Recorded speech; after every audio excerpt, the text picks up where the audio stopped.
Hello दोस्तों। तो last class में जैसे मैंने आपको बताया था कि इन्वेस्टिंग और ट्रेडिंग में डिफरेंस क्या है, इन्वेस्टिंग क्या है और ट्रेडिंग क्या है। अगर आपको इन्वेस्टिंग करना है तो ट्रेडिंग की तरह नहीं सोचना है, अगर आपको ट्रेडिंग करना है तो इन्वेस्टिंग की तरह नहीं सोचना है। ठीक है, तो ये लास्ट क्लास में मैंने आपको क्लियर किया था और आई होप आप लोगों में से सभी ने अपना माइंडसेट बना लिया होगा कि आप लोगों को ट्रेडिंग में जाना है या फिर इन्वेस्टिंग में जाना है। ठीक है, दोनों का अपना अपना पार्ट है और दोनों ही अपनी जगह पे सही है। ठीक है, ट्रेडिंग भी आप करेंगे तो आप सीखने के बाद ही करेंगे, इन्वेस्टिंग भी आप करेंगे तो इन्वेस्टिंग एक आर्ट है।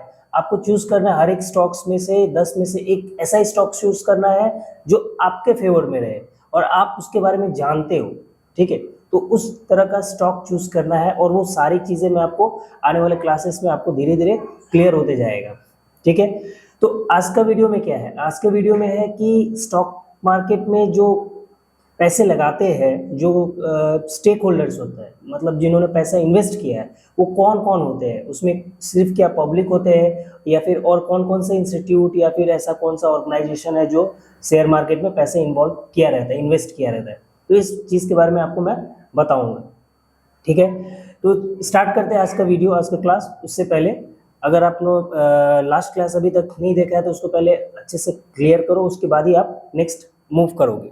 ठीक है, तो चलते हैं लैपटॉप स्क्रीन पे और मैं दिखाता हूँ आपको कि स्टेक होल्डर्स किसे कहते हैं और कौन कौन से स्टेक होल्डर होते हैं स्टॉक मार्केट में।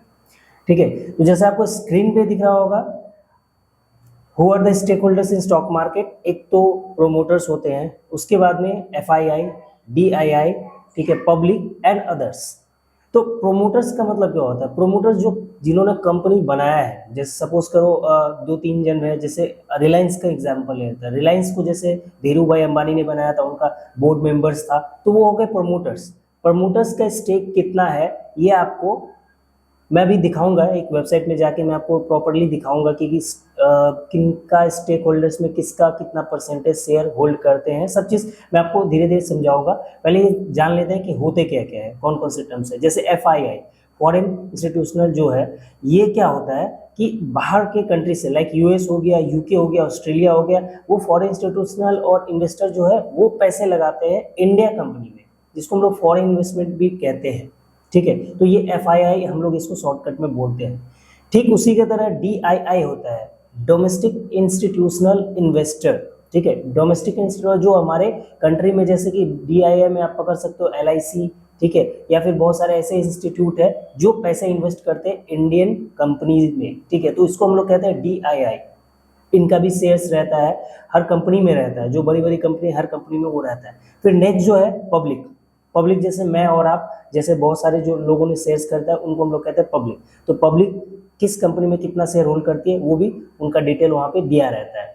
उसके बाद होता है अदर्स। अदर्स में बहुत चीज़ आता है, जैसे कि कोई लाइफ इंश्योरेंस आता है, कोई बैंक आता है, बहुत अदर्स में कुछ भी आ सकता है। तो वो अदर्स में हम लोग काउंट ज़्यादा नहीं करेंगे। मेन हम लोग का जो है प्रोमोटर्स, FII, DII और पब्लिक, ये चार जो है मेन फैक्टर्स। ठीक है, तो अब आपको एक चीज़ समझना है कि अगर कोई कंपनी में प्रमोटर्स का शेयर होल्डिंग बढ़ रहा है, इसका मतलब क्या होता है, और अगर FII DII का इन्वेस्टर घट रहा है या बढ़ रहा है, इसका मतलब क्या होता है। प्रमोटर का अगर शेयर होल्डिंग बढ़ रहा है, इसका मतलब ये है कि प्रमोटर्स अपने कंपनी में ज़्यादा ट्रस्ट कर रही है, ट्रस्ट बढ़ रहा है। ठीक है, FII अगर इन्वेस्ट कर रही है तो इसका मतलब क्या है कि फॉरेन वाले उस कंपनी पे बिलीव कर रहे हैं, ट्रस्ट कर रहे हैं, तो वो इसीलिए इन्वेस्ट कर रहे हैं। जिनका भी ट्रस्ट इशू बढ़ेगा कंपनी के साथ, उनका इन्वेस्टमेंट ऑब्वियसली उस कंपनी में इंक्रीज होगा, डे बाय डे बढ़ेगा, कमेगा नहीं। लेकिन अगर कमेगा तो इसका मतलब हम लोग क्या लगा सकते हैं। ठीक है, ऐसा जरूरी नहीं है कि वही होना चाहिए, लेकिन क्या लगा सकते हैं मतलब, जैसे कि आप सपोज करो प्रोमोटर्स का शेयर 70% था आपका 2022 में, जिस कंपनी में आप अभी देख रहे हो। नेक्स्ट कंपनी में अभी 2023 के आप एंडिंग रिपोर्ट में देख रहे हो कि उनका शेयर होल्डिंग घट के 50% हो गया। तो इसका मतलब क्या है, इसका मतलब ये है कि प्रोमोटर्स का ट्रस्ट या तो कम हुआ है कंपनी में, इसीलिए उन्होंने शेयर कम किया, या फिर ऐसा भी हो सकता है कि उन्होंने अपना कैपिटल रेज करने के लिए अपना शेयर छोड़ा है, तो ऐसा भी हो सकता है। ठीक है, हम लोग अंदाज कुछ भी लगा सकते हैं, लेकिन एक मतलब रेगुलरली अगर वो डिक्रीज कर रहे हैं, अपने शेयर्स को गिव अवे कर रहे हैं, तो इसका मतलब डेफिनेटली कुछ ना कुछ ऐसा है कि कंपनी में कुछ चल रहा है जो उन पे ट्रस्ट नहीं आ रहा है प्रोमोटर्स को, और वो मतलब अपना शेयर बेच रहा है या फिर जो भी है उनका शेयर होल्डिंग कम रहा है। तो इस तरह से हम लोग को वो इवेंट का पता करना है कि क्या चीज़ होने वाला है या फिर क्या हो रहा है, इसके पीछे का कारण क्या हो सकता है। तो ये भी एक हम लोग को डिसीजन लेने में एक काम दे सकता है। ठीक है, तो ये 4 चीज़ है। अब इस चीज़ को हम लोग कहाँ देखेंगे कि ये प्रोमोटर्स का कितना होल्डिंग है, एफआईआई का कितना है, डीआईआई का कितना है, पब्लिक कितना होल्ड करती है। तो इसके लिए मैं आपको लेके जाता हूँ गूगल पे। ठीक है, गूगल में कहाँ पे चेक करना है मैं आपको अभी दिखा देता हूँ, वहाँ से आप चेक कर सकते हो। हर कंपनी का डेटा आपको मिल जाएगा और हर कंपनी में ये चारों पॉइंट्स रहते हैं। इसके लिए सबसे बेस्ट मैं बताऊंगा आपको स्क्रीनर। ठीक है, तो स्क्रीनर वो ऐप है जहाँ पे आप बहुत सारा डिटेल देख सकते हैं। ठीक है, डेटा जैसे कि इसमें आप बहुत सारा, अभी हम लोग जब एनालिसिस करेंगे तो उसमें एक एक पॉइंट जो है मैं बताऊंगा आपको, और बहुत सारा, बहुत अच्छा वेबसाइट है एक हिसाब से जो सॉफ्टवेयर है आपको मैं यूज़ करता हूँ। ठीक है, ऐसा नहीं है कि मैं इसका प्रमोशन कर रहा हूँ, बट यूज़ करता हूँ, अच्छा है, आप भी इसको यूज़ कर सकते हो। ठीक है, तो अभी हम लोग जो बात कर रहे थे कि होल्डिंग।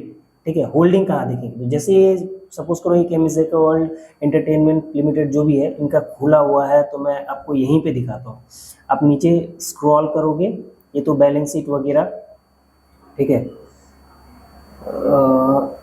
वेट, ये रहा शेयर होल्डिंग पैटर्न। ठीक है, प्रोमोटर्स 20 में 31%, 31, 31, 31, 31, 72% जून 22 में। इसका मतलब क्या है कि प्रोमोटर्स ने अपना इंक्रीज किया है शेयर होल्डिंग। ठीक है, तो ये चीज़ आप देख रहे हो। फिर उसके बाद फ्लक्चुएट हुआ, 65% आया, फिर 23 जून के 70.86% आया। उसके बाद में एफआईआई का 3%, 3%, 3%, तो ये एफआईआई फिर देखो जून में उसमें कम हो गया। ठीक है, उसके बाद में ये 0.04% है। फिर डीआईआई कोई नहीं था, लेकिन जून 22 में 11.37% आया। अब इसमें आप चेक भी कर सकते हो कि डीआईआई में कौन कौन सा इंक्लूड, जैसे यूनियन बैंक से ये सब हो गया, ये आपको सब कुछ देखने को मिल जाएगा। ठीक है, सारा डिटेल्स मिल जाएगा। एफआईआई में क्या है, नीलम Jacob, Belas India, FPI, LV, जो भी है ये सब आपको सारा डिटेल यहाँ पे मिल जाएगा। इससे आपको एक डिसीजन लेने में मदद मिलेगा कि क्या है। और ये पब्लिक में भी जो मेन लार्ज कैपिटल जो होल्ड करते हैं उनका भी डिटेल यहाँ पे रहता है, जैसे बेगोनिया वेंचर्स है, सान एग्रो। तो ये है जो मैं आपका बात कर रहा था, स्टेक होल्डर्स आप पता कर सकते हो, और स्टेक होल्डर से भी आप कहीं ना कहीं कोई डिसीजन ले सकते हो कि ये स्टेक जैसे बढ़ रहा है तो इसका मतलब कंपनी अच्छी काम कर रही है। अभी यहाँ पे जैसे प्रोमोटर्स ने अपना स्टेक बढ़ाया है, डेफिनेटली कंपनी अच्छी काम कर रही है, इसीलिए स्टेक होल्डर्स बढ़ा है। अदरवाइज वो क्या करेगी, अपना शेयर्स को बेच के निकलने की कोशिश करेंगे प्रोमोटर्स। ठीक है, तो ऐसा नहीं हो रहा है यहाँ पे ट्रस्ट बढ़ रहा है, इन्वेस्टर्स आ रहे हैं, तो कंपनी अब फ्यूचर में ग्रो अच्छा करने वाली है, ऐसा हम लोग एज्यूम कर सकते हैं। तो आज की वीडियो में यही था। आपको अभी क्या करना है, अब आप चेक कर सकते हो हर कंपनी का, रिलायंस का या फिर किसी का, और एक देख सकते हो पैटर्न कि जैसे यहाँ पे दिया है कि पैटर्न में इंक्रीज हो रहा है या डिक्रीज हो रहा है। ठीक है, तो आज के क्लास के लिए बस इतना ही था। मिलते हैं नेक्स्ट क्लास में, तब तक के लिए थैंक यू, टेक केयर।